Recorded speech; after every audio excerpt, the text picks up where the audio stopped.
기도하고 시작하겠습니다. 아버지 하나님, 저희들에게 성경 주셔서 감사드립니다. 성경 말씀들을 사랑하며 하나님의 말씀으로 하나님 대하듯이 늘 읽고 묵상하고 또 암송하고 이 말씀에 기록된 대로 다 지켜 행하는 저희들 되겠습니다.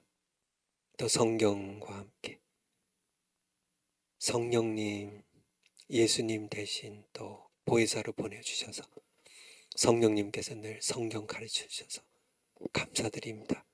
우리가 늘 어른처럼 그렇게 성경 읽지 않고 어린아이처럼 성경 읽어서 성령께서 늘 우리를 진리 가운데로 우리 주님 예수님께로 우리를 인도해서 예수님과 교제하는 예수님의 생명을 맛보고 예수님의 사랑을 누리며 예수님의 능력을 행할 수 있는 저희들 될 수 있도록 그렇게 저희들 붙잡아 주시옵소서. 감사드립니다. 예수님의 이름으로 기도하옵나이다. 아멘. 드디어 이제 네 번째 성경의 필요성입니다. 필요성.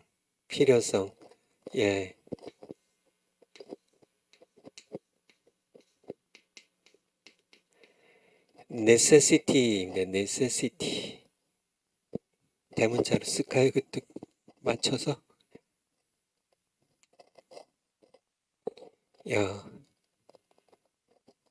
필요성. 마시겠죠? 필요성. 성경의 필요성. 이것도 뭐 절대 필요성이지 절대 필요성. 여러분 성경 없이 살 수 있어요? 성경 없이 살 수 있어요?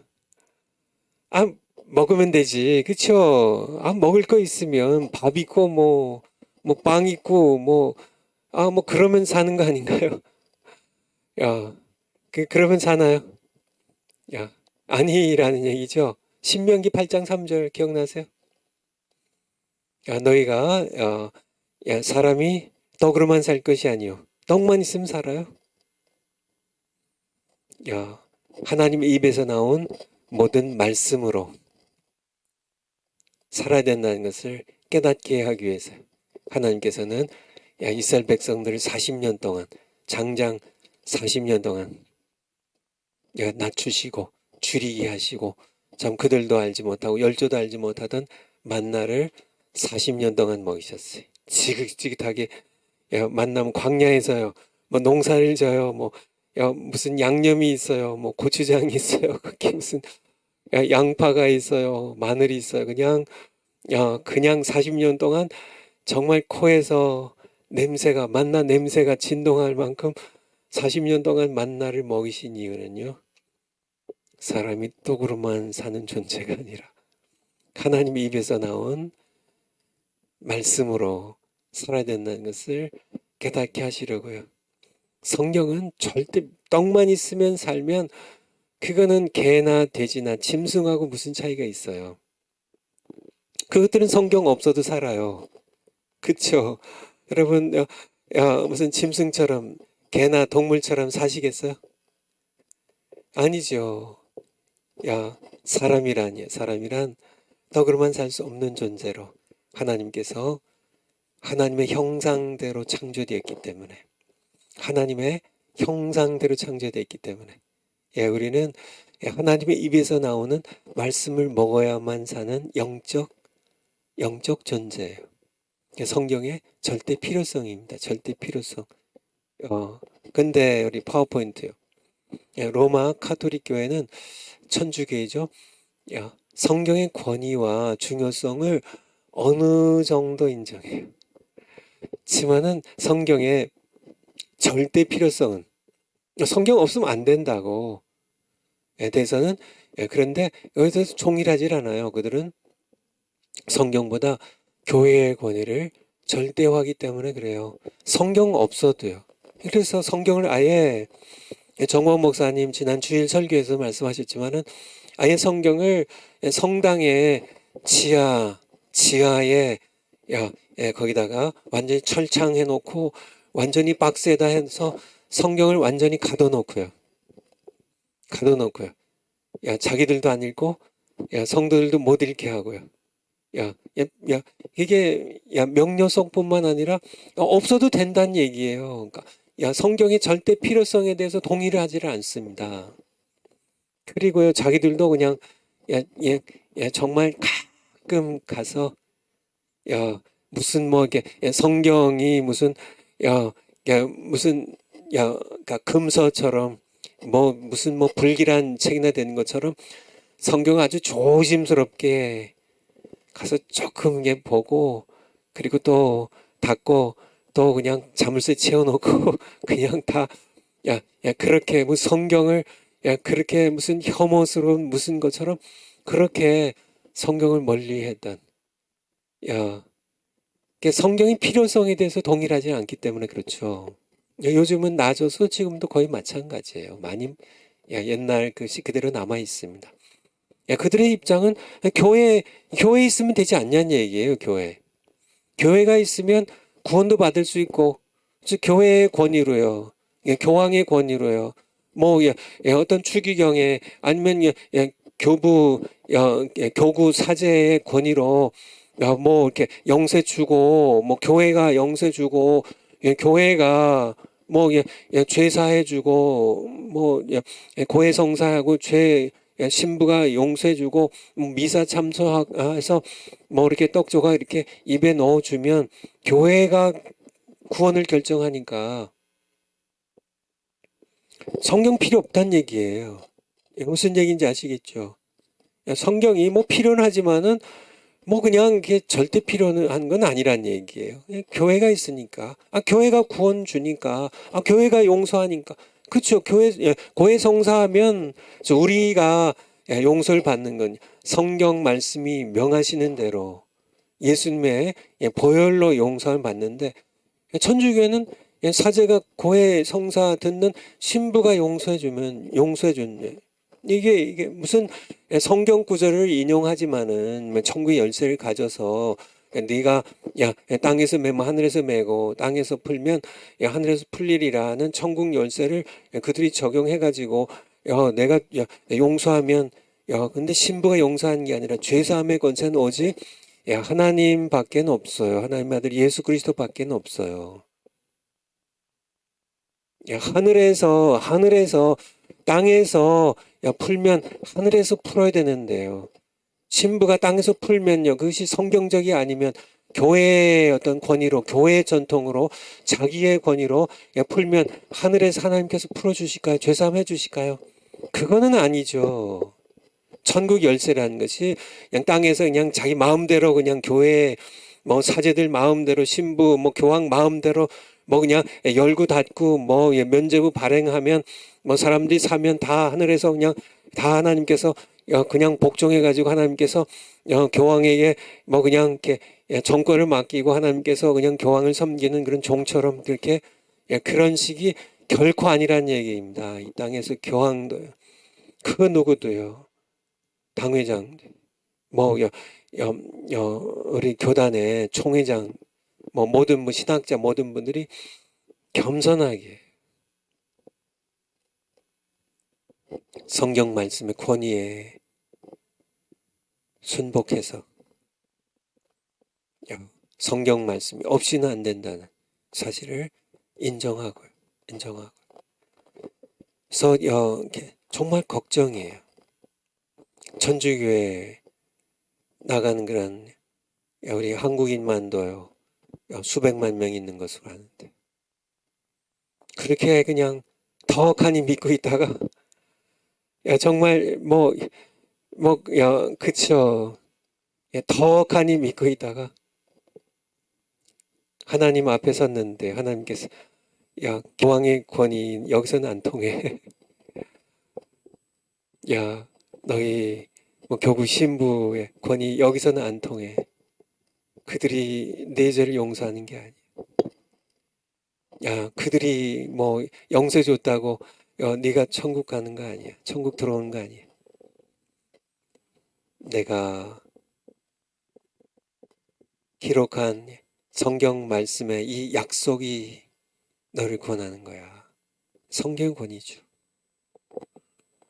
이것이 언약신앙이고 정말 이것이 성경이 배타적인 유일한 권위를 가져요.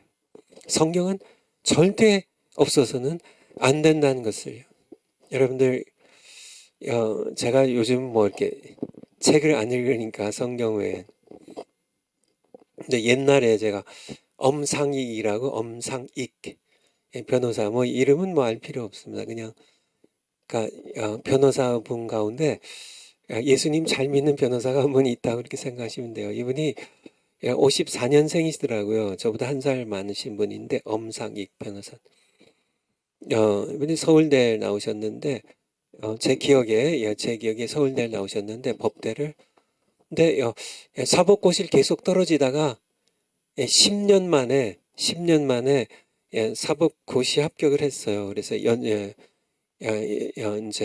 연수원을 이제 졸업하면서 이분이 뭐 나이도 있고 하니까 또 늦게 이제 합격했기 때문에 이분이 이렇게 판사 검사가 되기보다는 그냥 곧장 변호사가 되기로요. 변호사가 되는데 뭐 나이도 많고 뭐 그러니까 이제 정말 어려움 당하는 어려운 사람 돕는 변호사가 되겠다. 그래가지고 이분이 그런 변호사로 활동했던 분이에요. 이게 탈북자들 가운데 돈 없고 뭐 어려운 그런 사람들도 돕고 뭐 이렇게 아마 그 신문에도 아마 난 것 같은데요. 그 조세형이라고 대도 도둑질 많이 했던 게 조세형이라는 사람도 이렇게 변호를 해주고 뭐 이제 나중에 뭐 그런 분인데 이분이 뭐 책도 이렇게 좀 몇 권 쓰셔서 제가 이분의 책을 이렇게 목회하다가 이제 거기 산호세에 있는 서점에서 사다가 이렇게 본 적이 있는 게 그것이 좀 기억이 나는데요. 이분이 그 책에 어떤 내용이 있냐면 자기가 이제 사는 집이 있는데 옆에 이제 뭐 서울에 사시나 보죠. 이게 정확히 모르겠는데 어쨌든 집들이 이렇게 다 붙어 있잖아요. 근데 바로 옆집에서 불이 났대요. 옆집에서 불이 났는데 그래서 불이 활활 타는데 자기 집에도 이제 이렇게 불이 붙을 상황이에요. 그래가지고 경황이 없죠. 빨리 뛰쳐나가야 되는데 뭘 챙겨 나가야 되잖아요. 뭐 돈이나 뭐 이렇게 뭐 귀금속이나 뭐 이렇게 중요한 걸 챙겨 나가야 되는데 시간이 없으니까 좀 위급하게 이제 막 뛰쳐 나가야 되는데 자기가 이렇게 이제 뛰쳐 나와서 보니까 딱 하나 들고 나왔더래요. 뭘 들고 나왔을까요? 숨겨뒀던 장롱에 숨겨둔 돈 들고 나왔을까요? 아니면 결혼할 때 아내에게 줬던 귀중품 뭐 반지 들고 나왔을까요? 이분이 의외로 본인이 그 경험 없는 순간에도 딱 한 권 들고 나왔는데 성경을 들고 나왔다고 그런 제가 그분의 책 어딘가에 있어요. 성경 한 권을 딱 들고 나왔다고. 근데 이분의 신앙을 이렇게 대변해주는 그런 거죠. 그러니까 경험 없을 때 성경을 들고 나왔다고. 여러분들 중국의 가정교회 얘기하면 참 지금도 또 어떻게 고난당할지 시진핑이 이제 초기에는 좀 덜했지만은 이제 2기에 지금 3기죠. 3기 이렇게 이제 집권을 하고 있는데 2기 때부터 서서히 핍박이 이제 일어나기 시작했는데요. 과거에 모택동이 이제 통치했던 그런 시절, 특별히 문화 대혁명의 시절에는 엄청나게 핍박들을 받았습니다. 그래서 정광 목사님 설교 중에도 그 얘기가 나왔었죠. 성경 책들이 없어가지고 그들 간증에 하면 뭐 지역마다 다 틀리겠지만은 사방백리로 성경책 딱 한 권 남았다고요. 그래서 정광 목사님도 말씀하셨듯이 그냥 그걸 이제 시간 있을 때마다 이제 가서 그러니까 손으로 쓰는 겁니다. 손으로 써서 뭐 마태복음을 써서 뭐 이렇게 로마서를 써가지고 이렇게 해서 이제 필사본 성경들이 아직도 중국 가정교회 유산으로 이렇게 남아 있는 사진을 제가 본 적이 있습니다. 성경 그러니까 읽어봐야 그러니까 사람들이 잘 몰라요. 사람들이 어, 정말 이렇게 과거에는 그러니까 교회가 핍박받던 시절에는 성경이 금서가 돼서요. 금서가 돼서 성경을 뭐 지금도 북한은 금서잖아요. 가장 강력한 금지령이 내려진 것이 성경입니다. 북한에. 북한에 성경을 그러니까 소지하지 못하게 하고 읽지 못하게 하고 듣지 못하게 하고 성경 자체가 있는지도 모르며 북한의 대부분의 동포들이 살아가죠. 왜냐하면 성경은 능력 있는 책이라요. 이 성경이 이제 종교 개혁자들에 의해서 뭐 영어로 번역되고 독일어로 번역되고 체코로 번역되고 한국말로 이제 나중에 번역이 되고 하면서 이 성경이 들어가면 이 성경은 무서운 책이에요. 토마스 선교사님이 쪽복음 들고 대동강변에 올라왔다가 순교하시면서 성경책을 뿌렸는데 그것을 갖고 들어간 그러니까 이제 이렇게 처단했던 이렇게 죽였던 사람 가운데 한 사람이 그 성경을 또 박영효인가요?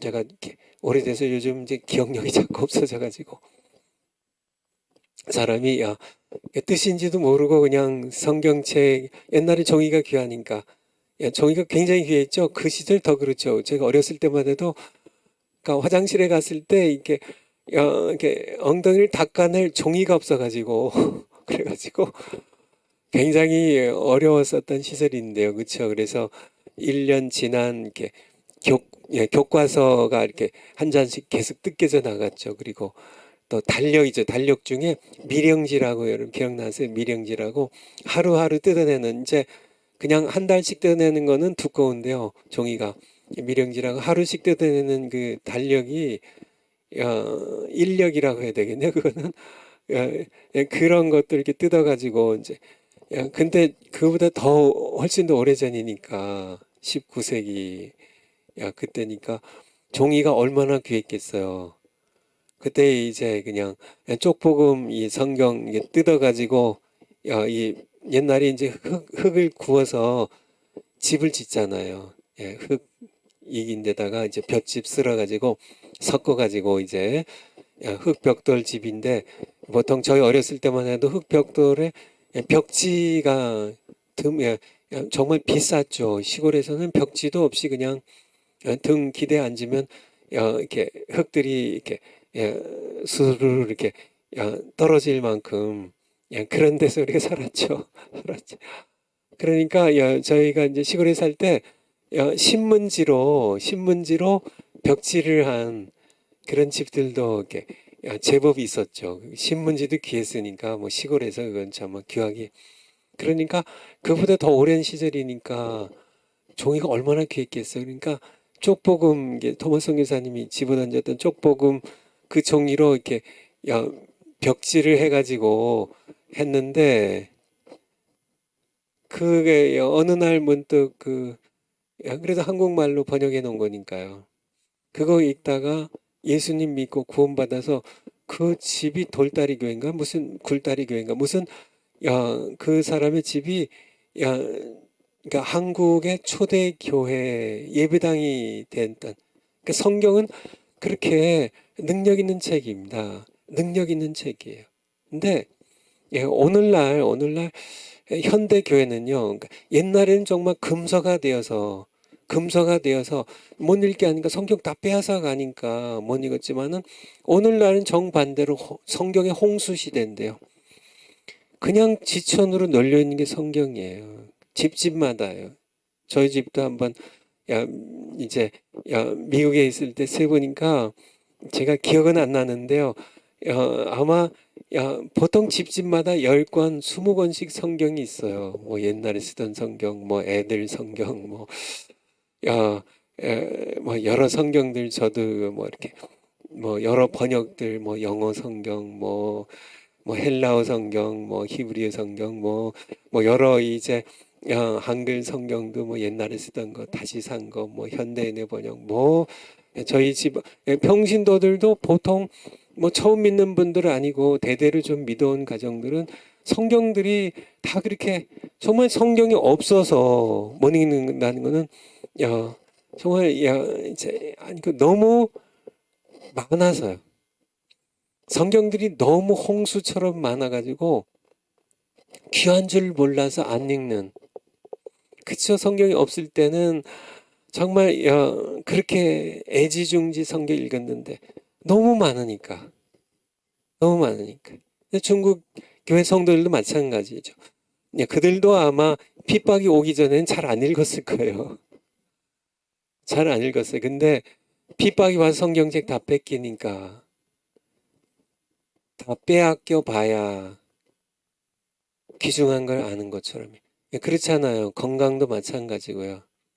어, 제가 좀 나이가 드니까 건강, 뭐 옛날에는 뭐 건강, 뭐 건강식, 뭐, 뭐 건강에 대해서 뭐 전혀 뭐 별 관심이 없었는데요. 요즘은 그래도 이렇게 건강을 위해서 당 높아지지 않고 뭐 콜레스테롤 좀 높아지지 않고 뭐 그래서 뭐 튀김 음식 이게 뭐 오징어 튀기고 뭐 이렇게 고구마 튀기고 이게 튀긴 음식 뭐 이런 거를 이렇게 정말 침만 꼴깍꼴깍 삼키고 그런 걸 못 먹어요. 지금. 옛날에는 돈이 없어서 못 먹고 요즘은 그래도 좀 먹을 형편은 그런 거 먹을 형편은 되는데 야, 이렇게 이제는 건강 때문에 못 먹고 그래서 건강도 잃어봐야만 건강이 소중하구나를 알게 되는 것처럼요. 정말 제가 이게 미국에서 목회할 때 장로님 한 분이 그러니까 아내가 계속 아파요. 아내가 글쎄요 한 15년이나 정말 그 이상을 계속 너무 아파요. 그러니까 계속 집에 오면 짜증이 나는 겁니다. 그러니까 하루 이틀이죠. 그러니까 뭐 집안이 엉망이죠. 그러니까 뭐 아프니까 자기 몸 하나 건사하기도 힘든 거죠. 그러니까 뭐 집안이 엉망이고 애들 뭐 해 먹이는 것도 그렇고 다 자기가 뭐 해 먹여야 되고 학교 문제도 다 자기가 해결해야 되고 그러니까 그냥 자기 이제 부인한테도 그 짜증을 내는 거죠. 이게 계속 아프니까 신경질 내고 화나고 그러다가 그 아내가 이제 세상을 떠났는데요. 그리고 얼마 후에 저한테 그런 얘기를 하더라고요. 저한테 목사님 야, 아내가 막상 떠나고 보니까 그래도 아픈 아내라도 아내가 아프더라도 아내가 집에 있는 게 더 그때가 더 나았습니다. 이렇게 아내도 아내를 잃어봐야 아내 소중한 줄 알지. 아내 막 구박하고 막 야단치고 막 아내한테 짜증내고 신경질 내고 막 그러다가 아내가 세상 떠나면 잃어봐요. 부모님들도 마찬가지예요. 그러니까 자식들이 부모에 대해서 부모님 이제 연세 드시면 요즘은 뭐 심지어 그런 것 같죠. 부모를 귀찮아하고 저번 부모님들이 자기를 낳아서 정말 애기들 귀찮죠. 그렇죠? 늘 뭐 먹고 싸고 울고 뭐 달라 뭐 그냥 뭐 그쵸 그 아이들 뭐 그쵸 그렇게 정말 어 귀찮아하지 않고 사랑으로 정말 애지중지하면서 정말 진자리 마른 자리 갈아 누이면서 정말 그냥 다독이고 안고 품어서 그냥 씻어주고 닦아주고 먹여주고 입혀주고 학교 보내주고 정말 그렇게 해서 키웠는데 이제 와서는 부모님 정말 이렇게 귀한 줄 모르고요. 근데 부모님 떠나봐야 아마 그때 비로소 정말 어머니가 보고 싶고, 그쵸. 저는 어려서 우리 아버님 없이 이렇게 홀어머니 밑에 자랐는데요. 제가 나이가 드니까 이제 아버님 돌아가신 지 오래됐지만은 기억도 별로 안 나지만 아버님 생각이 가끔 나요. 그래도 낳아주셨고 좋은 아버지셨다. 그런 기억이 납니다. 잃어봐야 그쵸, 잃어봐야. 자유도 마찬가지입니다. 자유도. 우리 조국 대한민국 자유민주주의잖아요. 자유민주주의. 우리 조국 대한민국 정말 이렇게 이 자유를 소중히 지금 우리가 자유를 누리는데요. 우리 김국성 우리 정찰총국에서 실무 책임자로 일하셨던 우리 김국성 우리 선생님 얘기에 의하면 북한은 완전한 통제 사회입니다. 완전히 자아 비판을 그러니까 날마다 학습하고 자아 비판해야 되고 나는 뭐 이런 일 잘못했고 이런 뭐 저녁마다 자아 비판해야 되고 그리고 또 이렇게 자기 남편 비판해야 되고 자기 자식들 비판해야 되고 부모 비판해야 되고 직장 동료 비판해야 되고 그러니까 계속 그렇게 완전한 통제 사회입니다. 정말 옴짝달싹 못하게 딱 한 명 자유롭다고요. 김정은 한 명 자유롭습니다. 자유롭고요. 참모총장이고 소용없대요. 당장에 날아가니까 뭐 자기 고모부도 고사포총으로 그냥 이렇게 쏴서 죽였다고 하니까 뭐 자기 이복형 이제 이복형 김정남도 그렇게 사람 보내가지고 독살시킨 그런 북한 땅에서요. 정말 숨 쉴 수 없을 만큼 통제 사회에서 자유가 없는 땅에서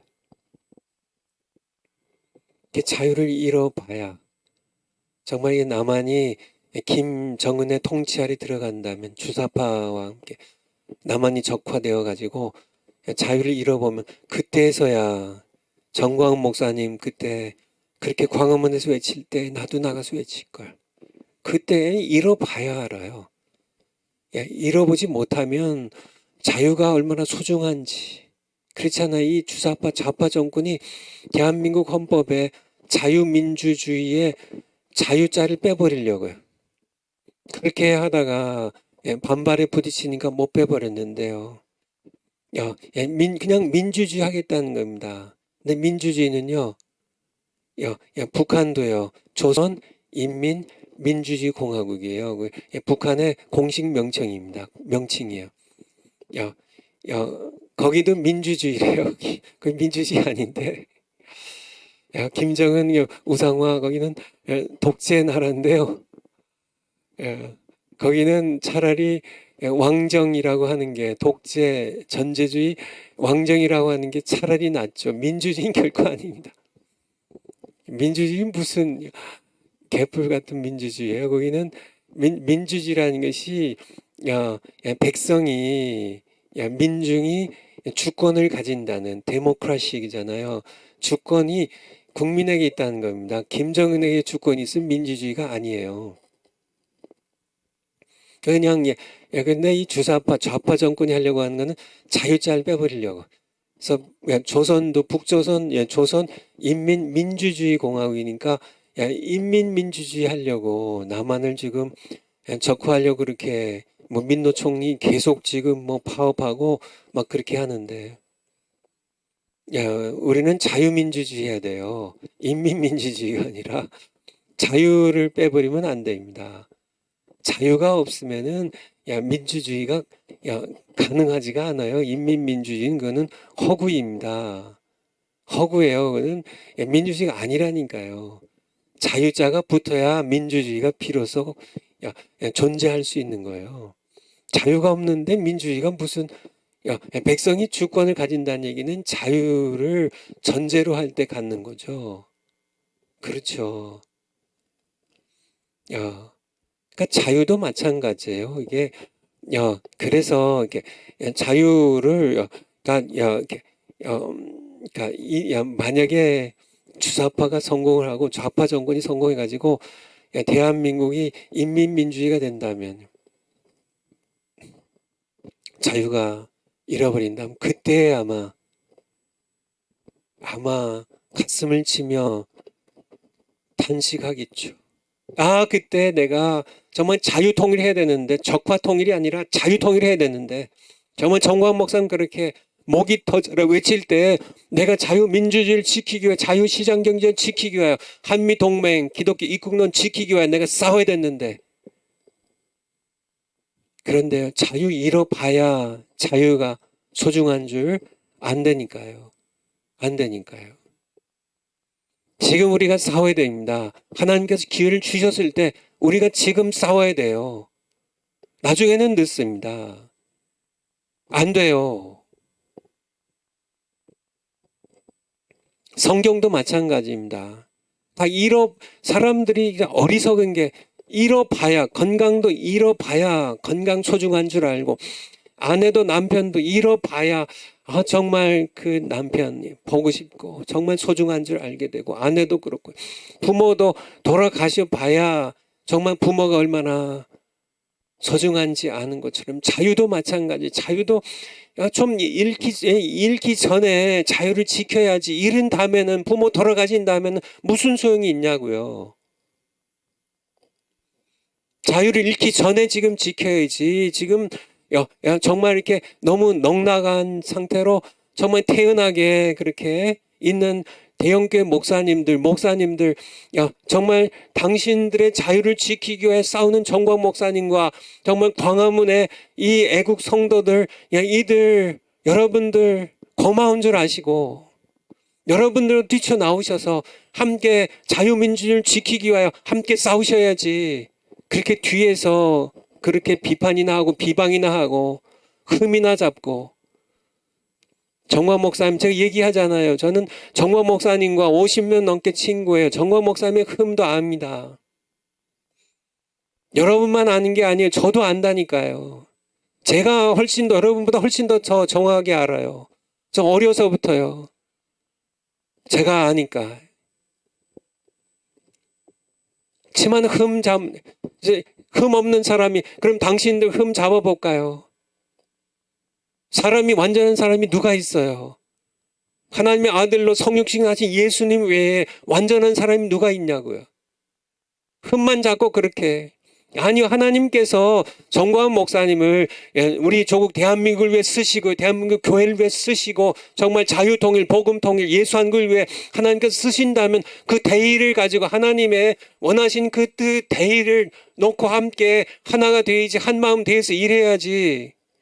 이러쿵 저러쿵 그렇게 흠이나 잡고 한다면 어떻게 우리 조국 대한민국을 지키고 어떻게 자유 통일을 이룰 수 있겠냐는 얘기예요. 여러분들, 그렇게 하면 안 됩니다. 하나님 앞에서요. 하나님의 말씀인 성경 앞에서 여러분을 한번 점검해 보세요. 한번 여러분들이 어떤 사람인지, 하나님께서 당신을 어떻게 보실지 한번 여러분 자신을 한번 조사해 보시라고요.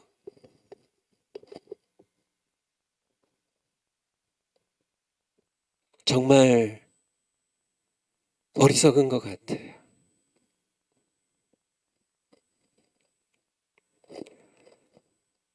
제가요,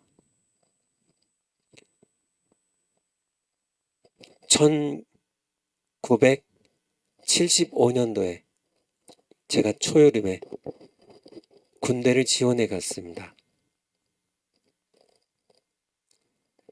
제가 대학교 1학년 74학번이거든요. 1학년 마치고 이듬해 제가 군대를 지원해 갔어요. 근데 지원할 수 있는 데가 이제 공군이나 해군 지원해 갈 수 있는데, 저는 육군으로요. 육군도 용산에 가면 육군 6번 육군본부 지정 운전병 학원이 있었어요. 거기서 학원에 등록금을 내고 공부를 조금 하면 뭐 한 몇 달 했나요? 한 두세 달 했나요? 하면 그리고 집차 군대 집차 제 기억에 딱 한 번 몰아왔어요. 그러니까 완전히 엉터리죠. 그러면 이제 6번에 이제 신청 그걸 가지고 6번에 신청하면 6번에서 지원병으로 받아줬어요. 저 운전병이죠. 육군 운전병으로. 그래서 제가 1975년도에 이제 초여름 고무렵이 한 봄에서 여름 사이에 그쯤인 것 같아요. 제가 이제 논산에 이제 수영연대 가서 한 열흘 있었나요? 거기서 이제 신체 검사를 정식으로 또 하고 그다음에 이제 훈련소로 넘어갔는데 연무대로 넘어갔는데 거기서 제가 고등학교 1학년 때부터 아팠던 폐결핵이 어, 아직 그 치료가 안 된 상태였기 때문에 거기서 이제 불합격이 돼가지고 다시 어, 집으로 다시 왔는데요. 그 얘기를 드리려고 한 게 아니라 어쨌든 그때 제가 이제 군대 이제 가는데 어머니께서 이제 가서 이제 PX에 가서 뭐 좀 이제 빵이라도 하나 사 먹으라고 돈을 조금 챙겨 주셨고요. 그리고 이제 뭐 옷 입고 덜렁덜렁 갔죠. 근데 뭘 하나 챙겼냐면 뭘 하나 챙겼겠어요. 제가 왜 이 얘기를 할까요? 제가 성경을 그쵸. 그 당시에 다 그랬죠. 요즘도 그렇게 하지 않나요? 그 당시에 다 이렇게 성경 이렇게 손바닥 반만한 성경 신약과 시편 들어가 있는 성경을 이렇게 하나 딱 가슴에 딱 넣고 그리고 갔었죠. 성경 뭐 이렇게 유학을 갈 때도 마찬가지고 제가 미국에 갈 때도 성경이 없으면 제가 갈 수가 없어요. 성경책이 가는데 성경책이 미국으로 가니까 저도 같이 물론 제가 성경책을 갖고 가는 거지만은 성경책이 가고 제가 함께 가는 목회할 때도 마찬가지고요. 성경 어디 가든지 성경 요즘은 이제 이 뭐예요 그 전화기가 나와가지고 좀 시대가 바뀌었지만은 저는 아직 군세대라 그런지 종이 성경이 성경 같아요. 성경책이 있어야만 마음이 놓여요. 어디에 가든지 성경책을 늘 어디에 가든지 뭐 설교하러 갈 때뿐만이 아니라 어디에 가든지 뭐 여행을 갈 때뿐만 아니라 어디 가든지 성경이 제 곁에 있어야 늘 마음이 놓이곤 했었는데요. 신명기 한번 찾아주실래요? 신명기 17장. 신명기 17장 14절.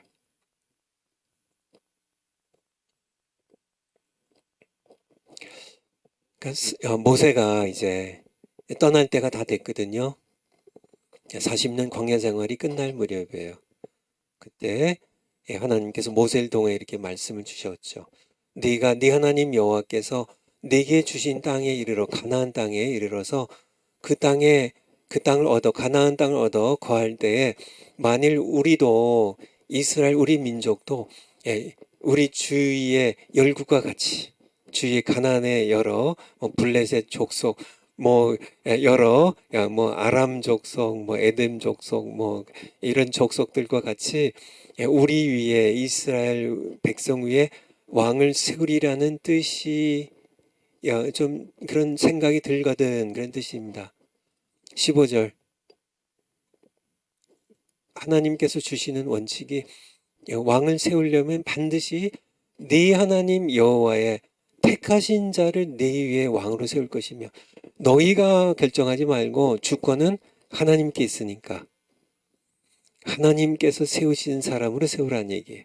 내 위에 왕을 세우려면 야, 내 형제 중에 한 사람으로 할 것이요 내 형제 아닌 타국인을 내 위에 세우지 말 것이며. 이것이 하나님의 뜻이죠. 16절. 왕된 자는 말을 많이 두지 말 것이며. 이렇게 타는 말이에요. 전쟁터에 나가고 또 이렇게 뭐 병거도 끌고 뭐 그 말을 많이 얻으려고 옛날엔 말이 많아야 군사력이 셌으니까요. 그 백성을 애굽으로 돌아가게 말 것이니 이는 여호와께서 너희에게 이르시기를 너희가 이후에는 그 길로 다시 애굽으로 돌아가지 말 것이라 하셨음이며. 17절. 아내를 많이 두어서 그 마음이 미혹되게 말 것이며. 누가 이 말씀에 불순종했어요? 솔로몬이요. 솔로몬이. 그래서 미혹이 됐죠. 은금을 자기를 위하여 많이 쌓지 말 것이니라. 솔로몬이 그랬죠. 18절부터 중요한데요.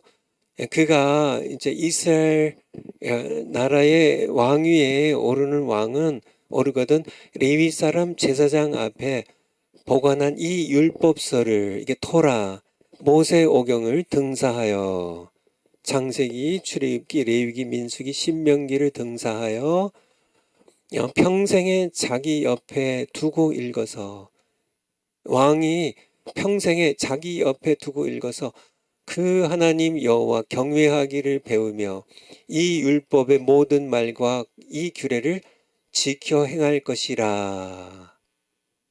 그리하면 좋은 왕이 될 것이다. 그러면 하나님께서 모세를 통하여 주신 말씀이 뭔가요? 그러니까 평생 자기 옆에, 왕도 평생 자기 옆에 둬서 등산, 그 시대에 뭐 양피지에 뭐 파피루스에 등산 이 모세 오경 토라 성경 말씀을 평생에 자기 옆에 두어서요. 잘 때도 침대 옆에 자기 전에 읽고 또 일어나서 읽고요. 또 밥 먹을 때도 평생이니까 옆에 두고, 또 왕으로 재판을 할 때도 성경 말씀 옆에 두고, 또 재판할 때 누가 잘못했고 누가 억울한지 재판할 때도 자기 권위가 아니라 성경 말씀의 권위대로 늘 옆에 두는, 이 신명기 17장의 말씀대로 우리는 살아가야 돼요. 주야로요. 성경 말씀을 늘 그 당시에는 이 성경이 굉장히 귀했고 없었어요. 거의. 그쵸. 그거 이렇게 전부 이렇게 손으로 필사해야 됐기 때문에요. 굉장히 귀했기 때문에. 하지만은 그 당시 그래서 왕이나 중요한 인물들만 성경을 옆에 두고 늘 읽을 수 있었지만은 오늘날은요. 우리 모두에게 다 성경책이 주어졌잖아요. 이거를 이렇게 성경을 업신여기는 것처럼 대수롭지 않게 여기고, 읽어도 대충 읽고, 뭐 대충 건성으로 조금 읽고, 그리고 다 잊어버리고, 그리고 그냥 성경책 뭐 어디 있는지 한참 찾아야 되고요. 성경책 내가 어디 뒀지? 제가 목회할 때도 미국에 교회, 제가 이렇게 이제 이렇게 쭉 정말 작정을 하고 쭉 살펴봤습니다. 성경책이 교회에 얼마나 있나. 뭐 하면은 뭐 이렇게 무슨 뭐 옷까지, 그러니까 옷들도 많고, 뭐 핸드백, 뭐 아이들 무슨 뭐 이렇게 백팩, 뭐 온갖 것들, 뭐 장난감, 뭐 인형, 뭐 온갖 것들이 교회 그냥 뭐 여기저기 있는데요. 치워도 또 있는데요. 그런데 제가 하루는 작정하고 성경책이 얼마나 있는지 제가 그냥 이렇게 시간을 내 가지고 교회 전체를 싹 다 살펴봤는데 제 기억에 잊어버렸는데, 어쨌든 성경책이 그냥 박스로 나오는 거예요. 이게 뭔게 이게 중고등부실에 가면 거기서 또 한 박스 나오고요. 우리 이제 영어 회중 거기도 나오고, 뭐 그냥 어른들 하는데 뭐 복도 어디 구석에서도 나오고, 뭐 식당에서도 나오고, 막 성경책들이 막 나오는데요. 그러니까 그냥 성경책 그냥 주일날 왔다가 뭐 잊어버리고 가도 그냥 이렇게 뭐 팽개친다고. 정말 저는 속상한 거죠. 하나님의 말씀이에요. 이 성경책 자체보다 여기 기록된 하나님의 말씀이 푸대접 받는 것 같아가지고요. 무시당하는 것 같아가지고요. 제가 그렇게 해가지고 주일날인가 제가 이렇게 많이 찾았는데 성경책 정말 즐거워하고 소중하게 여기고요.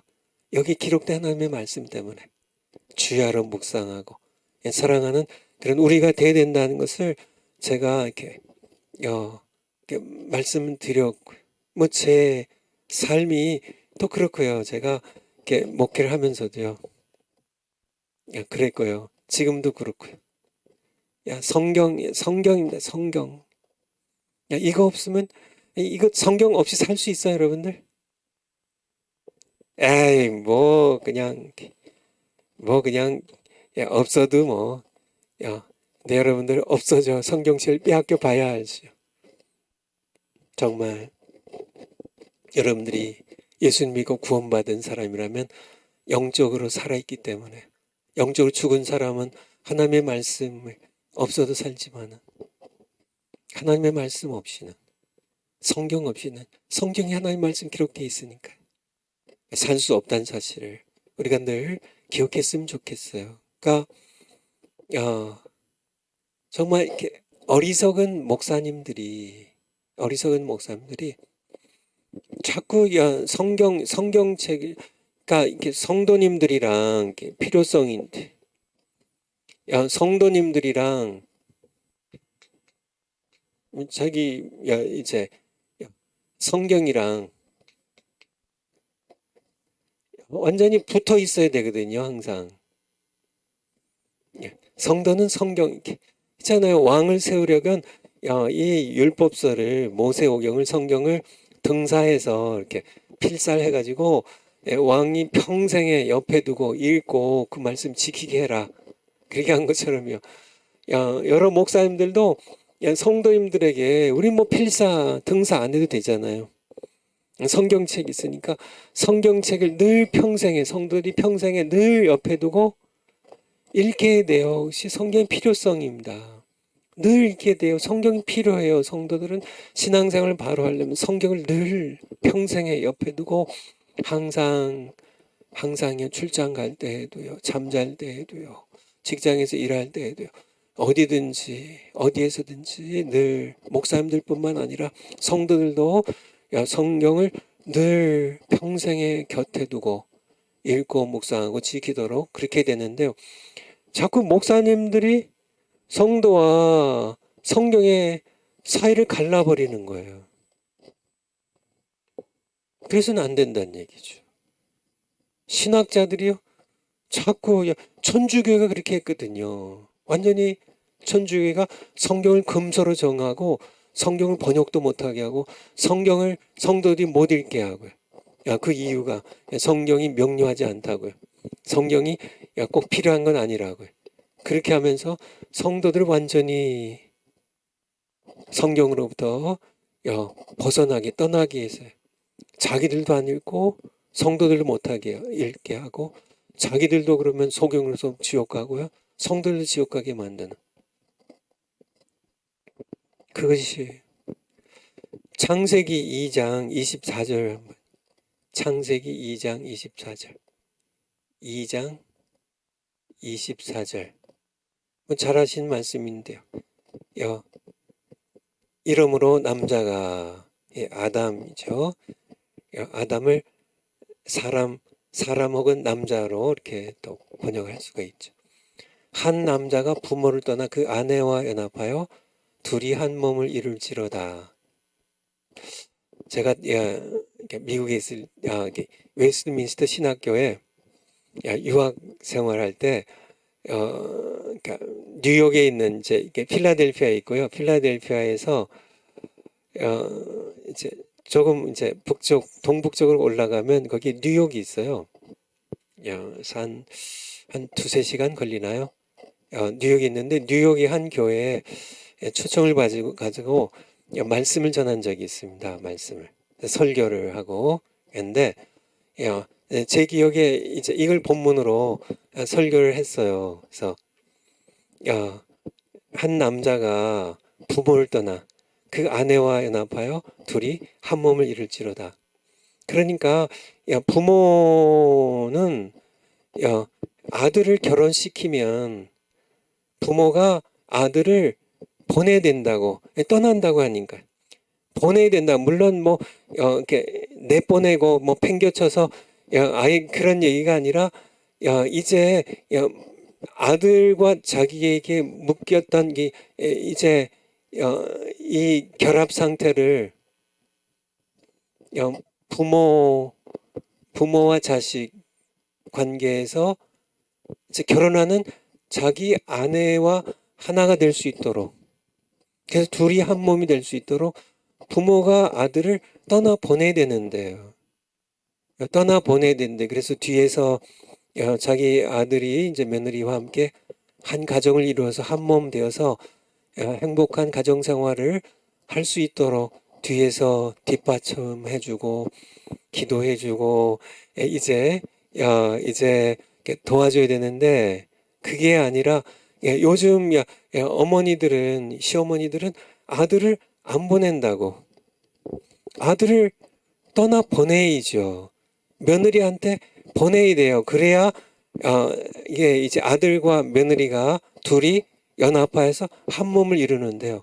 그런데 자꾸 아들이랑 며느리죠. 아들이랑 며느리 아들이랑 며느리 사이가 이제 한 몸이 돼야 되는데 자꾸 시어머니가 끼어들어요. 아니면 딸을 시집 보내면서 사위가 한 몸이 되는데 부모를 떠나 딸이 부모를 떠나 자기 남편과 연합하여 한 몸을 이루어야 되는데요. 이 사이를 시어머니가 장모님이 친정 엄마가 자꾸 끼어들어서 자꾸 뛰어놔요. 그러니까 가정들이 행복하지 못한 거죠. 하나님께서 계획하신 가정은 이제 부모를 떠나서 뭐 이렇게 내팽개치는 얘기가 아니라 이제는 부모에게 연합되어 있었던 아들이 딸이 이제는 자기 아내와 연합해서 한 몸을 이루도록 떠나 보내서 한 몸이 되게 되는데요.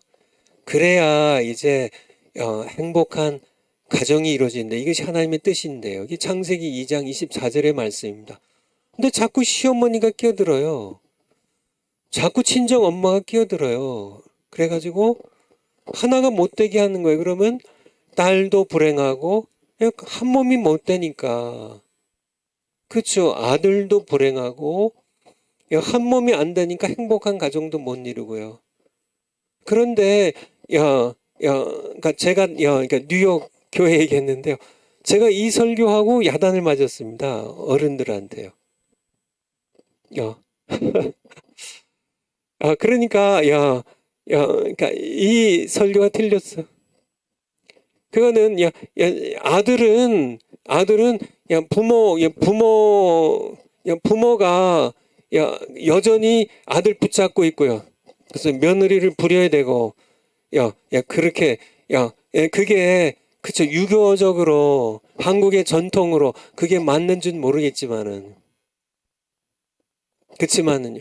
그래서 부모님들을 경시했다고 부모님들을 부모님들의 역할을 무시했다고 제가 그 당시만 해도 제가 30 초반이니까 뭐 젊어서 연세 드신 분들이 이렇게 야단을 친 거겠지만은 치마는 제가 전하는 것은 성경 말씀이에요. 하나님의 말씀입니다. 하나님의 말씀 권위 앞에 그쵸? 계속 자기 아들을 자기가 휘어잡고 며느리보다 자기가 자기 아들 어떻게 키운 자식인데 이게 내 아들이 얼마나 소중한데 며느리한테 뺏겨 내가 해가지고 그렇게 아들과 며느리 사이에 끼어들면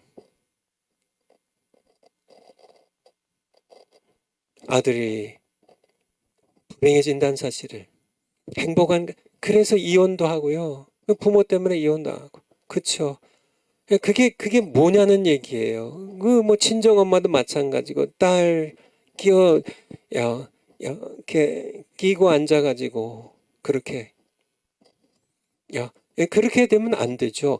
성경 말씀에 아무리 젊은 목사가 설교를 하더라도 젊은 목사 제 얘기 하나요.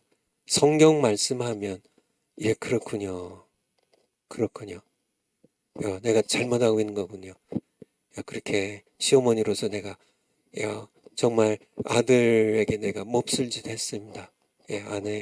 그의 아내에게 며느리에게 아들 맡기고 그렇죠. 둘이 연합하여 한 몸 되게 하고 그리고 나는 그들을 위해 축복하고 어려울 때 도와주고 그게 부모로서 이렇게 해야 되는 거죠. 그렇게 하는 거죠. 그런데 오늘날 우리 목사님들이 시어머니 친정어머니들이 돼가지고 자기들이 성경을 껴안고요. 성도들에게는 그러니까 성경과 성도들을 그거는 어리석은 일입니다. 어리석은 일이에요. 어리석은 일이에요. 사도 바울 한번 볼까요? 사도행전, 신약성경 사도행전 20장, 사도행전 20장 24절입니다. 사도행전 20장 24절. 사도 바울이 이제 이렇게 마지막 예루살렘에 올라가는 길이거든요. 그리고 여기서 이제 체포가 되어가지고 죄수가 되어서 이제 로마로 이제 끌려가는데요. 나의 달려갈 길과 주 예수께 받은 사명 곧 하나님의 은혜의 복음 증거하는 일을 마치려 하면은 나의 생명을 조금도 귀한 것으로 여기지 아니하노라.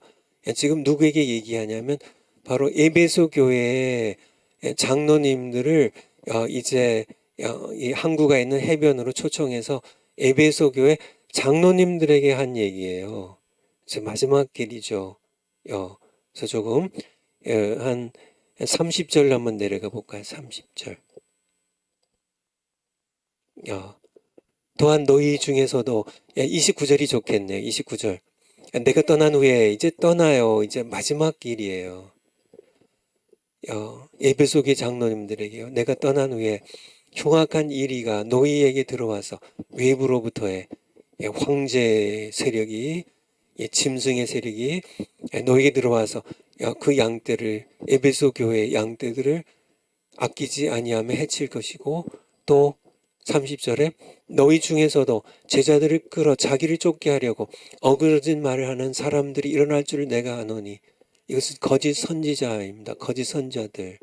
그래서 둘째 땅에서 올라오는 둘째 짐승 일어나서 또 유혹하고 백성들을 하나님의 백성을 타락시킬 건 31절에 그러므로 내가 일깨워 내가 지금 떠나고 다시 이 땅에서는 여러분을 볼 수 없지만은 여러분들 너희가 일깨어서 정말 잠자지 말고 깨어서 내가 3년이나 밤낮 쉬지 않고 눈물로 각 사람을 훈계하던 것을 기억하라. 뭘 훈계했을까요? 하나님의 말씀이요. 하나님 말씀 가르친 것을 기억하라고요. 내가 떠나지만은 너희에게 하나님의 말씀이 남아 있으니까 그걸 기억해내라는 얘기예요. 기억해내라는 얘기. 아까 우리가 본 것처럼 24절에 내가 하나님의 은혜의 복음을 증거하는 일을 위하여는 내 생명을 조금도 아까운 것을 여기지 않는다는 그 고백처럼 하나님의 은혜의 복음, 하나님의 말씀, 그 훈계했던 그 말씀 기억하라고요. 32절 지금 내가 너희를 주와 및 그 은혜의 말씀께 부탁하노니 여러분 이 말씀 읽을 때 좀 특별하지 않아요? 사도 바울이 우리는 보통 목사님들은 뭐라고 부탁해요? 떠날 때? 주님께 부탁한다고. 주님께. 자녀들 시집 장가 보낼 때 뭐라고 부탁해요? 우리 하나님께 혹은 예수님께 부탁한다고. 주님께 부탁한다고 하는데 사도 바울은 그렇게 안 하고요. 주님께도 부탁하지만은 주님의 은혜의 말씀께 부탁하노니 이게 정말 특별하다는 얘기예요. 그 말씀이 너희를 능히 든든히 세우사. 그러니까 지금 외부로부터는 이리들이 늑대 떼들 이 짐승의 세력이 황제 세력이 이 세상의 악의 세력이 양떼들을 해칠 것이고 안에서는 거짓 선지자 이 둘째 짐승이 일어나서 사람들을 미혹하고 짐승을 경배하게 할 것인데 이런 가운데 내가 이제 너희로 얘기하는데 너희를 주님께 맡기고 그분의 은혜의 말씀께 부탁하는데 그 말씀이 그러니까 주님이 너희를 든든히 세우시는데 무엇으로요? 말씀으로요. 그 말씀이 너희를 능히 든든히 세우사 거룩해 하심을 입은 모든 자 가운데 기업이 있게 하시리라. 너희들이 실족하게 하지 않고 정말 이 기업을 잃지 않게 무엇이요? 그분의 말씀이요. 사도 바울은 떠나면서요. 누구에게 부탁했어요? 주님과 그분의 말씀에게 부탁하고 떠났어요. 그 말씀이 지켜요. 이게 굉장히 중요한 겁니다. 이 말씀이 그러니까 성경에 기록된 이 말씀이 떠나는 자녀를 지켜요. 이 말씀이 그러니까 평소에 늘 가르쳐야 되죠. 성경을 같이 읽고요. 이 말씀이요. 제가 산호세에 있는 캘리포니아주 북가주에 있는 임마누엘 장로교회를 근 30년 섬겼는데요. 제가 이렇게 떠나서 지금 여기에 와 있어요. 그런데 제 마음에 남아있는 겁니다. 제가 30년 동안 전했던 하나님의 말씀이에요. 제가 섬겼던 것은 사실 아무것도 아니고요. 저를 통해서 하나님께서 그의 백성들에게 말씀하셨던 그 말씀이 그들이 죄에서 실족할 때, 죄의 유혹을 받아 실족할 때, 어려운 일 당할 때, 외로울 때, 괴로울 때, 세상에 핍박이 그에게 올 때, 병들 때, 그 말씀이 산호세 임마누엘 장로교회 성도들을 능히 든든히 세우사 거룩하게 하심을 입은 모든 자 가운데 성도들 가운데 기업이 있게 하실 것입니다. 여러분들 성경입니다. 그 말씀이 성경이에요. 성경. 여러분들 늘 이 성경 말씀을 어떻게 해야 될까요? 사랑해야 돼요. 성경이 절대 권위성을 가지지만 성경으로 충분하지만은 성경이 여러분도 충분히 읽어도 구원에 관해서는 성경으로 충분하다고요. 구원 이후에 신앙생활에 있어서는 성경으로 충분해요. 그런데요, 네 번째, 성경의 필요성입니다. 절대 필요해요. 성경 없이는요, 여러분이 살 수 없어요. 사람이 떡으로만 사는 것이 아니라 여호와의 입에서 나온 모든 말씀으로 산다고요. 우리 기억은 한계가 있어요.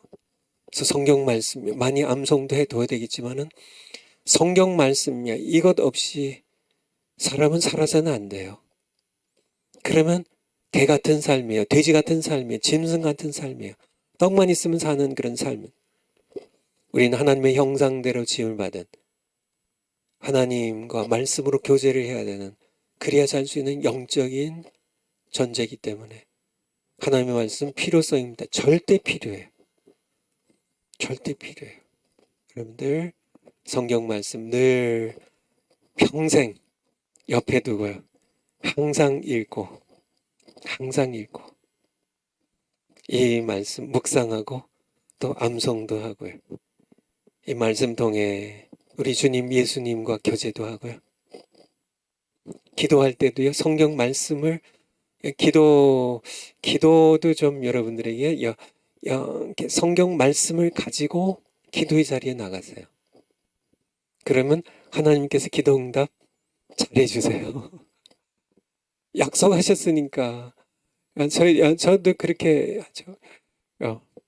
제가 하나님께 꼭 기도 응답 받아야 되는 그런 기도 제목이 있으면 제가 그냥 나가지 않고요. 성경 말씀 붙잡고 나갑니다. 아버지, 마태복음 7장 7절에 구하라 그리하면 주실 것이요, 찾으라 그러면 찾을 것이요, 문을 두드리라 그러면 열릴 것이니 구하는 이마다 받을 것이요, 찾는 이가 찾을 것이요, 문을 두드리는 이에게 열릴 것이라고. 이게 아버지가 약속하셨잖아요. 성경책이요. 마태복음 7장 7절 딱 펴놓고요. 아니 자식이 떡을 달라면 돌 줄 자겠느냐.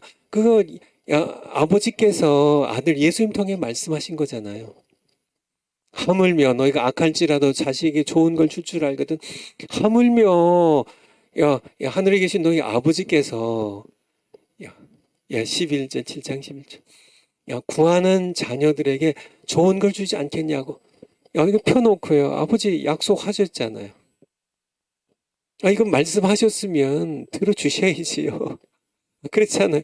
아니 말씀하셨으면, 아니 아버지가 약속 안 하셨으면 뭐 안 들어주셔도 뭐 제가 할 말 없지만은, 아니 구하라 그러면 주신다고 말씀하셨으니까 아버지 주세요. 아버지 책임지세요. 이 말씀 약속에 대해서 책임지셔야죠. 아버지께요. 그렇게 말씀 가지고 나아가는, 이게 성경 말씀 가지고 늘 기도할 때도 성경 말씀, 예배 드릴 때도 성경 말씀 가지고, 제가 여행을 갈 때도 군대 갈 때도요.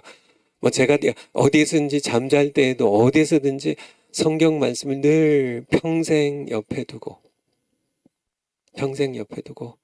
성경 말씀을 늘 읽고, 왜냐하면 성경이 필요하다는 게 필요성, 성경의 필요성. 여러분 아시겠죠? 예. 파워포인트 다음 거요. 성경의 영원성입니다. 영원성. 성경이 영원해요. eternity. 마지막입니다. 다섯 번째. 성경의 영원성.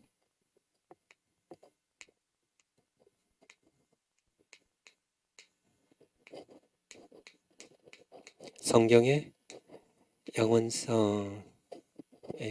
대문자로 쓸까요?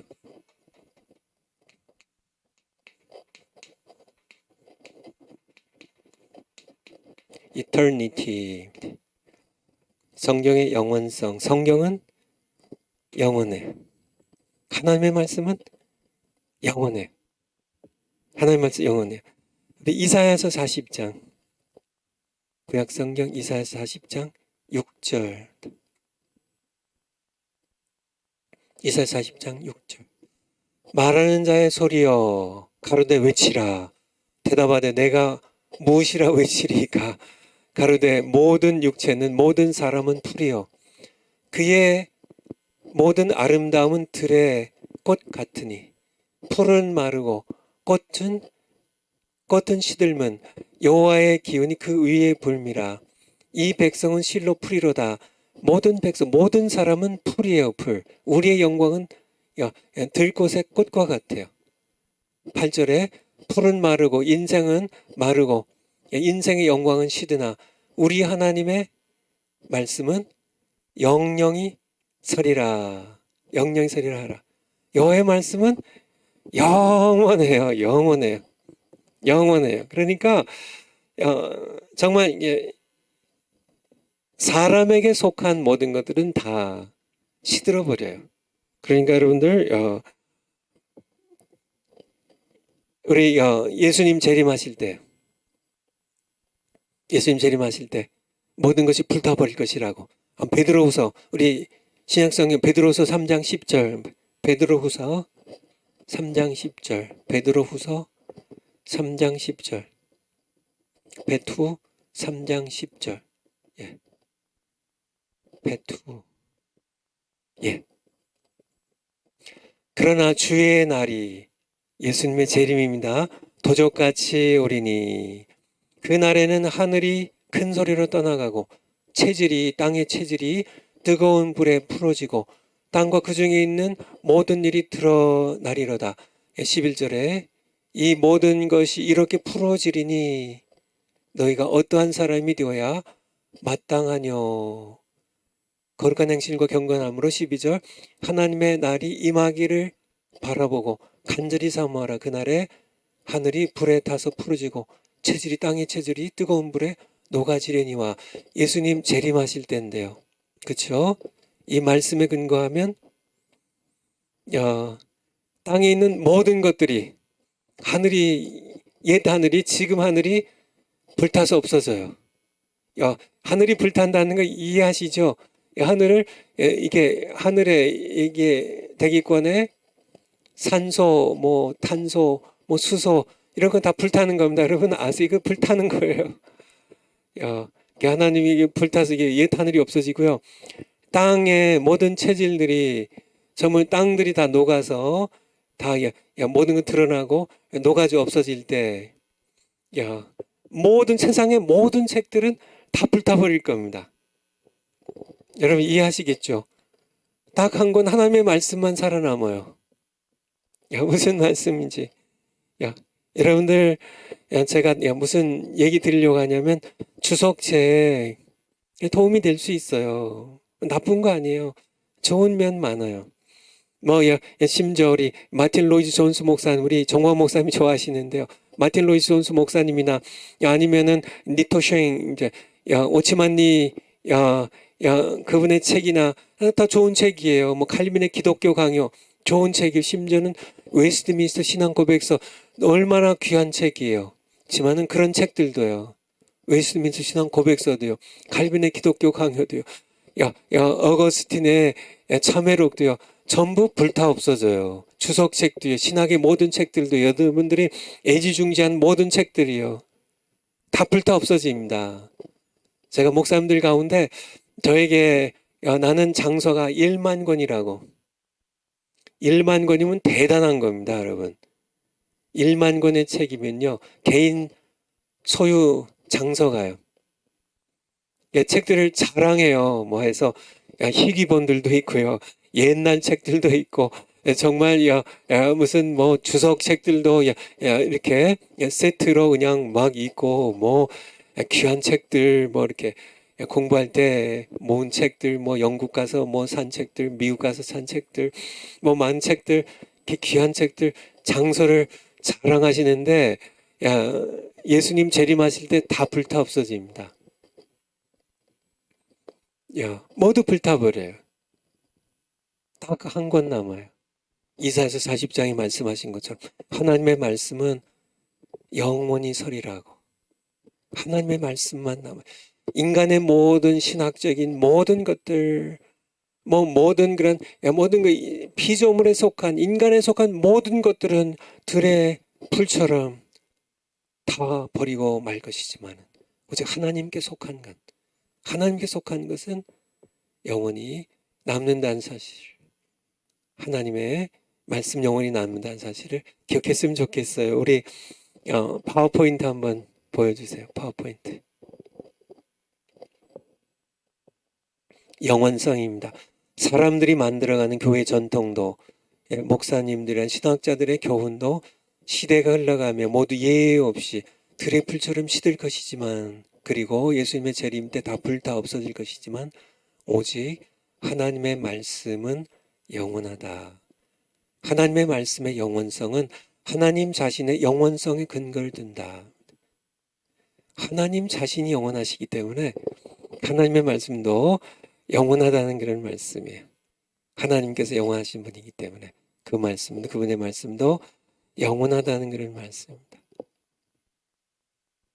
두 번째, 들의 풀같이 시드는 우리 인생이 영생을 누리는 실제적인 방법은 세세토록 있는 하나님의 말씀, 영원한 생명의 말씀이 내 안에 거하게 하는 것이다.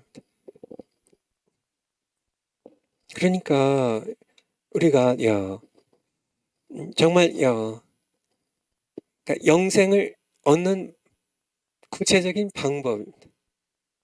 여러분들 사람들이 영생에 관심이 많아요. 사람들이 체념해서 그렇죠. 조금 부자가 되면요. 정말 이렇게 먹고 살기 바쁜 사람들 말고요. 정말 이렇게 3대가 먹고도 남을 만큼 그냥 엄청나게 재물, 돈, 뭐 예금, 뭐 땅을 이렇게 사 모은 그런 사람들은 좀 이렇게 관심이 오래 사는 데 있습니다. 오래 사는 데. 그리고 가능하다면 좀 영생하고 싶어 하죠. 옛날에 진나라에 중국 대륙을 통일시켰던 진시황이 동남 동료들을 우리 조선 땅에 보내가지고요. 동이족들이 살아가는 조선 땅에 보내가지고 불로초를 캐오라고. 불로초입니다. 뭔가 좀 천하를 호령하는 그런 사람들은 좀 영생에 뭐 그렇지 못해서 영생에 대한 꿈을 못 꾸는 거지, 사람들에게는 영생을 사모하는 마음들이 있다는 얘기죠. 이집트에 거대한 피라미드가 있고 뭐 왕들이 죽고 하면은 미라를 만들잖아요. 사실 모든 것들이 영생을 꿈꾸는 그런 인간의 소망 때문에 죽음 이후의 삶을 동경하는, 두려움과 함께 동경하는 그런 마음들 때문에 그렇죠. 그래서 영생은 사람들 마음 기본 가운데 있는 기본이요. 그래서 종교들이 생겨나는 거죠. 그래서 뭐 이렇게 사람들이 만들어내는 거지만은 뭐 극락 같은 게 있지 않을까, 뭐 이렇게 여러 가지로 그렇게 종교들이 영혼을 사모하는 마음 때문에 생겨나는 건데요. 성경적으로 보면 전도서 3장 11절에요. 전도서 3장, 구약성경 전도서 3장, 구약성경 전도서 3장 11절. 3장 1절부터 보면 때에 대하여 범사의 때와 기한이 있다고 그렇게 얘기하면서 이제 날 때가 있고 죽을 때가 있고 그쭉 얘기하면서 11절에 보면 하나님이 모든 것을 지으시되, 그러니까 뭐 동물도 짓고요, 뭐 새도 짓고 물고기도 짓고 뭐 들의 꽃도 짓고 뭐 장미도 짓고 뭐 백합도 짓고 뭐 사람도 짓고 모든 걸 지으시되 때를 따라 아름답게 하셨고. 때를 따라요. 날 때가 있고 태어날 때 있고, 태어날 때 있고 죽을 때가 있고 뭐 이렇게 심을 때가 있고 거둘 때가 있고, 이런 여러 때들, 이런 때를 따라 아름다운 때를 항상 주세요. 이렇게 한 아름다운 때가 있어요. 모든 하나님의 피조물은 아름답게. 그런데 모든 것에는 때를 따라 아름다움을 주셨는데 사람에게는 한 가지를 더해 주셨습니다. 이게 소중한 거죠. 사람에게는 이 때를 따라오는 아름다움보다 더 소중한 것을 하나님께서 하나 더 주셨는데, 그게 뭐예요? 영혼을 사모하는 마음을 주셨느니라. 그러니까 영생을 사모하는, 영혼을 사모하는 마음입니다. 그래서 어거스틴의 얘기에 의하면 인간에게는 하나님으로 채우지 않으면, 영원하지 하나님으로 채우지 아니하면 만족할 수 없는 그러한 공허한 부분이 인간의, 정말 이렇게 사모하는 부분이 인간에게는 있다고 그렇게 고백한 내용이 바로 그런 얘기입니다. 그래서 영혼을 사모하는 마음, 영혼을 사모하는 마음. 그런데 영생이 다 좋은 게 아니란 얘기예요. 그러니까 우리가 영생하는데요. 사실은 그러니까 우리 헬라 철학자들이 얘기한 것처럼 헬라 철학자는 영혼 불멸설을 믿었는데요. 몸은 죽지만은 영혼은 불멸한다고. 사실은 성경적인 그런 교훈에서 나온 그런 생각들인데요. 그렇죠. 이들은 이제 부활까지는 모르고요. 우리는 몸으로 이렇게 부활해서 부활한 몸으로 영원히 사는데 그것까지는 생각 못하고 부활까지 생각 못하고 영혼은 불멸한다는 그런 것을, 그러니까 이제 헬라 철학자들도 믿고 또 종교인들 가운데도 믿는 사람들이 많이 있죠. 여러 종교에 따라서. 그런데 단지 영혼이 불멸하고 영생한다는 것만으로는 안 된다는 얘기예요. 왜냐하면 지옥에서 영생할 수도 있기 때문에. 지옥에서 영생할 수 있어요. 그러니까 그러니까 예수님께서 말씀하시잖아요. 우리 한번 볼까요? 요한복음 5장 24절부터 요한복음 5장 24절. 내가 진실로 진실로 너희에게 이르노니 내 말을 듣고 또 나 보내신 이를 믿는 자는 영생을 얻었고, 영생을 얻어야 되는데요. 심판이 이르지 않으니 사망에서 생명으로 옮겼느니라.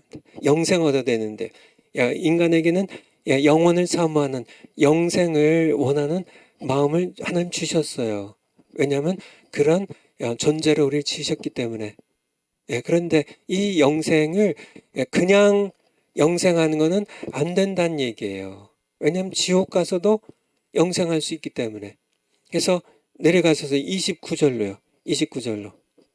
두 가지 부활이 있는데요. 두 가지 부활이 있는데 29절에 선한 일을 행한 자는 생명의 부활로, 악한 일을 행한 자는 심판의 부활로 나오리라. 심판의, 그래서 믿는 자나 믿지 않는 자나 아까 24절에서 본 것처럼 내 말을 듣고 믿는 자는 영생을 얻었고 심판에서 생명으로 그러니까 부활을 이렇게 한다 했는데 예수님을 믿는 자는 예수님의 선한 일에 동참하는 자는 생명의 부활로 이게 진짜 영생이에요. 악한 일을 행한 자는 심판의 부활로 이들도 영생하는데 지옥에서 영생하는데 이걸 구분하기 위해서 영멸이라는 영멸 영원히 살긴 사는데요. 영원히 멸망하는 사라져 없어지는 게 아니라요. 지옥에서의 영생을 그러니까 우리가 이렇게 영생하는데 영생 어떻게 우리가 어떻게 영생할 것인가? 어떻게 영생할 것인가? 여러분들 예수님이 계시고요. 내가 있습니다. 나는 사실 죄인이에요. 예수님도 하나님으로서요. 또 완전한 사람이 되신 성육신 하신 하나님으로 예수님도 영어로 얘기하면 펄슨입니다. 나도 펄슨이에요. 다른 말로 얘기하면 독립된 지정의를 가진 인격체란 얘기예요. 예수님도 그렇고요. 나도 그렇고요. 그러니까 예수님과 나 사이에는 간격이 있어요. 그렇죠? 아까 남편과 아내 얘기도 했지만 서로 간격이 있어요. 하지만은 떠나서 하나가 되라는 거고요. 예수님도 독립된 지정의를 가지신 그런 펄슨이시고 인격체이시고 나도 독립된 인격을 가진 펄슨인데 내가 어떻게 예수님께는 영생이 있어요. 예수님은 영원한 생명이 있어요. 내가 곧 길이요 진리요 생명이니 내가 생명이니 I am the life. 내가 생명의 떡이고 예수님이 영생이세요. 나는 예수님과 독립된 그런 하나의 인격체란 얘기예요. 나름대로 지정의가 지성 감성 의지가 별도로 돼 있는 내가 어떻게 나는 영멸할 수밖에 없는 그런 피조물이고 죄인이에요. 어떻게 내가 예수님께 있는 이 영생을 내가 어떻게 누릴 것인가? 구체적인 방법이 예수님의 말씀이 예수님을 증거하는 하나님의 말씀이 내 안에 거하면 내 안에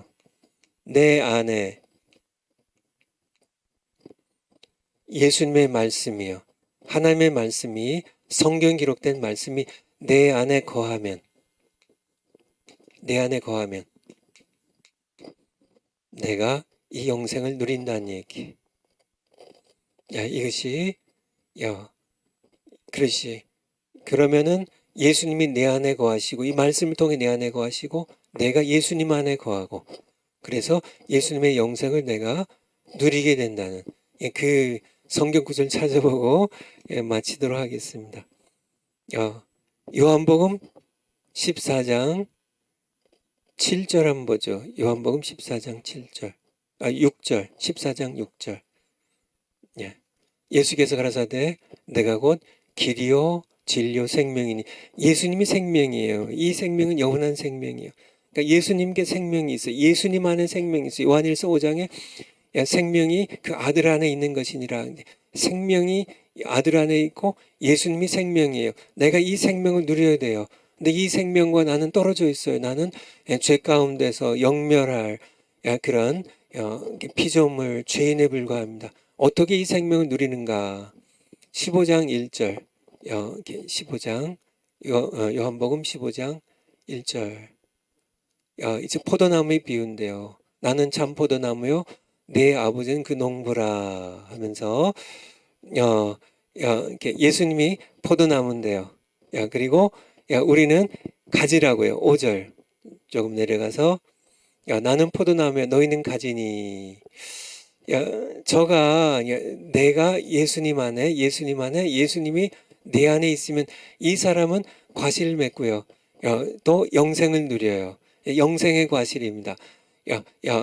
영생에 속한 과실.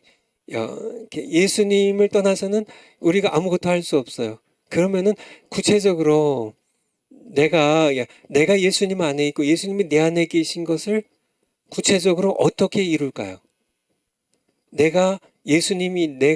그러니까 포도나무이신 예수님의 가지로서 내가 예수님 안에 거하고 예수님이 내 안에 거하면 내가 예수님 안에 있는 생명을, 영생을 내가 누리는데 어떻게 독립체인 예수님과 독립체인 내가 어떻게 연결이 되냐고요. 포도나무의 가지가 어떻게 포도나무에 붙냐고요. 어떻게 내가 가지로서 예수님 안에 거하고 예수님 포도나무이신 예수님이 내 안에 어떻게 거해서 예수님의 생명이 내 안에 흘러 들어오나요? 가지가 포도나무에 붙어 있으면 이 포도나무가 영생하면 가지도 영생하는 겁니다. 그렇죠. 예수님이 생명이시니까 영생하시니까 내가 그러면 어떻게 구체적으로 어떻게 해요? 이것을 설명해 주는 단어가 7절이에요. 7절. 7절. 너희가 내 안에 거하고 내 말이 너희 안에 거하면. 여기에서 갑자기 예수님께서 조금 바꾸세요. 내가 거하는 것은 내 말이 너희 안에 거하는 거야. 내 말이 예수님을 증거하는 말씀, 성경이, 그리고 예수님이 직접 이 땅에 오셔서 해주신 성경에 기록된 예수님의 말씀이 내 안에 거하면, 너희가 내 안에 거하고 그리고 내 말이 너희 안에 거하는 것이고, 그러면은 기도도 응답될 뿐만 아니라 과일을 많이 맺을 뿐만 아니라 너희가 내게 붙어 있는 것이어서 가지가, 우리가 가지로 포도나무 예수님께 붙어서 포도나무가 영생하면 나도 영생하는 것임을 우리에게 말씀해 주고 계십니다. 성경 한 권만 찾아보고 마치도록 하겠습니다. 요한복음 5장 38절부터. 요한복음 5장 38절.